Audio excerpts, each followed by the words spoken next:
Donc celui qui doit l'adorer doit être saint. Voilà pourquoi, quand Jésus-Christ est mort, il nous a donné la sanctification. La Bible dit sanctifie les par la parole.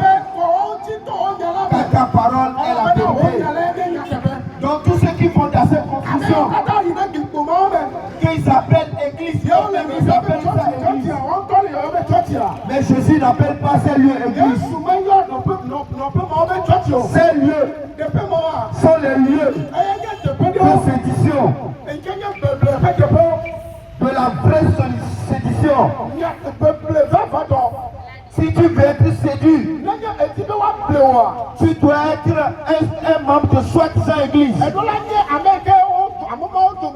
Donc ce matin, je suis en train de vous dire, si tu vas dans cette construction, tu n'as jamais connu Dieu.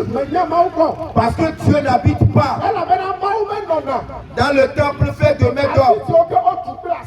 Le temple de Dieu qui est là aujourd'hui, ce temple est spirituel. C'est l'ensemble des croyants, des saints, en Asie, en Europe, en Afrique, en Océanie, en Amérique. Tous ceux qui ont cru au message que les apôtres ont prêché, que Pierre a prêché, que Paul a prêché, que Timothée a prêché, que Tite a prêché. C'est eux qui sont les vrais adorateurs. C'est eux qui sont le temple. Il n'y a pas le temple. Il y a le temple.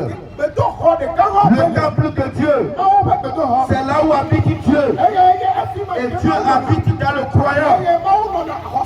Dieu n'est pas dans ce temple. Aujourd'hui, dans ce petit pays qu'on appelle le Togo, si tu veux trouver les brigands, si tu veux trouver les sorciers, les faux prophètes, il faut aller dans ces lieux. Un homme se lève et il dit que c'est mon église. Or, il ne peut pas donner sa vie pour une seule personne.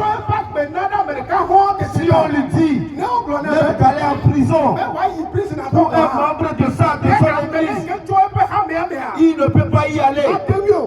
C'est celui qui est mort pour nous. C'est à lui qu'appartient l'église. C'est lui qui est le chef de l'église. La Bible dit dans Jean chapitre 10, à partir de verset 11. Jean chapitre 10, verset 11. Jean 10, verset 11. Jean 10, le verset 11. La Bible dit, je suis le bon berger. Jésus dit que je suis le bon berger. Le bon berger donne sa vie pour ses brebis. Donc le bon berger, ce n'est pas un homme. C'est Jésus-Christ. C'est lui qui a donné sa vie pour ses brebis. Et ses brebis connaissent Jésus. Et Jésus aussi connaît ses brebis.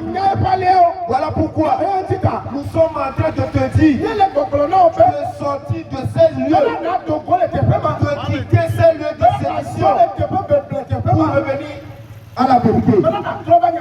Pour que tu sois sauvé. Sauvé de quoi? Sauvé de la mort. Sauvé du péché.